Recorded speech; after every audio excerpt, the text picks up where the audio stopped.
Hi welcome to Emmu's world. இன்றைக்கி நம்ம என்ன ரெசிபி பார்க்க போகிறோன்னா நெத்திலி கருவாடு பிக்கல். ஸோ பிக்கல்ஸ் செய்யறதுக்கு தேவையான பொருட்கள் பூண்டு, அதுக்கப்புறமா புளி தண்ணி, அதுக்கப்புறம் பூண்டை லைட்டாக மிக்சியில் போட்டு நம்ம சாப்ஸ் பண்ணிக்கணும். சாப் பண்ணதுக்கப்புறமா கொஞ்சமாக லைட்டாக கிரைண்ட் பண்ணிவிட்டு அதுக்கப்புறம் நெக்ஸ்ட்டு டொமேட்டோ வாஷ் பண்ணி அதில் மிக்சியில் போட்டு டொமேட்டோ ப்யூரிஸ் எடுத்துக்கணும். ஆயில் நல்லா காஞ்சதுக்கப்புறமா கடுகு, சீரகம் ரெண்டுமே போட்டணும். ரெண்டும் போட்டு நல்லா பொரிஞ்சு வரணும். நல்லா பொரிஞ்சு வந்ததுக்கப்புறமா நம்ம காஞ்ச மிளகாய் ஆட் பண்ணணும்.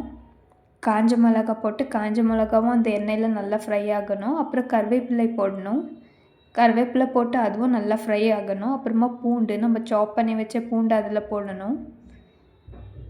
நல்லா அந்த பூண்டு போட்டு அந்த பூண்டு ஆயிலில் நல்லா ஃப்ரை ஆகணும். ஃப்ரை ஆகினதுக்கப்புறமா லைட்டாக நம்ம மிக்ஸ் பண்ணணும். மிக்ஸ் பண்ணிகிட்டே வந்தோன்னா நம்மளுக்கு நல்லா அந்த ஆயிலோட அந்த ஃப்ரேக்ரன்ஸ், அந்த கார்லிக்கோட ஃப்ளேவர் எல்லாமே நம்மளுக்கு கிடைக்கும். அதுக்கப்புறம் மிளகாத்தூள் ஆட் பண்ணணும்.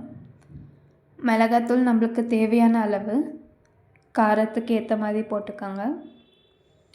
அதுக்கப்புறம் நெக்ஸ்ட்டு நம்ம மஞ்சள் தூள் ஆட் பண்ணணும்.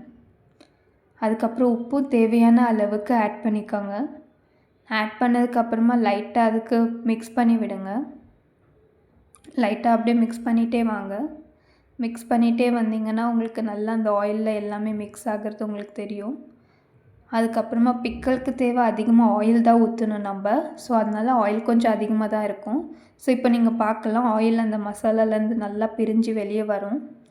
ஸோ இப்போ நம்ம என்ன பண்ணணும்னா நெக்ஸ்ட்டு வெந்தயம், ஜீரக பொடி, அப்புறமா டொமேட்டோ பியூரி, அதுக்கப்புறம் ஒரு கப்பில் கருவாடை எடுத்து வச்சுக்கோங்க. அதுக்கப்புறமா அந்த தொக்கு நல்லா அது ஆயில் பிரிஞ்சு நல்லா வரணும். நல்லா ஆயில் பிரிஞ்சு அதுலேருந்து வெளியே வரப்போ நம்ம லைட்டாக புளி தண்ணி சேர்க்கணும் இப்போது இந்த ஸ்டேஜில். ஸோ புளி தண்ணி சேர்த்ததுக்கப்புறமா நல்லா அந்த ஆயில் மேலே வந்துடும் மெதக்கிட்டு. இப்போ நம்ம கருவாடு போடணும். நம்ம கருவாடு முன்னாடி ஃப்ரை பண்ணி வச்சுருக்கோம் லைட்டாக. ஸோ அந்த கருவாடு இப்போ இதில் ஆட் பண்ணுறோம்.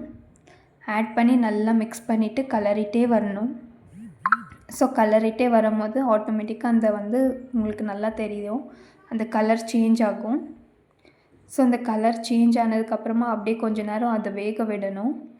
வேக விட்டதுக்கப்புறமா அந்த ஆயில் அதுலேருந்து அப்படியே லைட்டாக வெளியே வரும். ஸோ அப்படியே லைட்டாக அந்த ஆயில் வர வர நம்ம பார்க்கலாம். உங்களுக்கு நல்லா ஃப்ரை ஆனதுக்கப்புறமா இப்போ டேஸ்ட் பண்ணி பார்த்தோம். உண்மையிலே சூப்பராக இருந்துச்சு. நீங்களும் ட்ரை பண்ணுங்கள். ஒரு வாட்டி ட்ரை பண்ணிவிட்டு எப்படி இருந்ததுன்னு கமெண்ட் பண்ணுங்கள். ஸோ இது எங்களோட ஃபஸ்ட்டு யூடியூப் சேனல். ஸோ எல்லாருமே சப்போர்ட் பண்ணுங்கள், லைக் பண்ணுங்கள், ஷேர் பண்ணுங்கள், சப்ஸ்கிரைப் பண்ணுங்கள். தேங்க்யூ ஃபார் வாட்சிங் அவர் வீடியோ.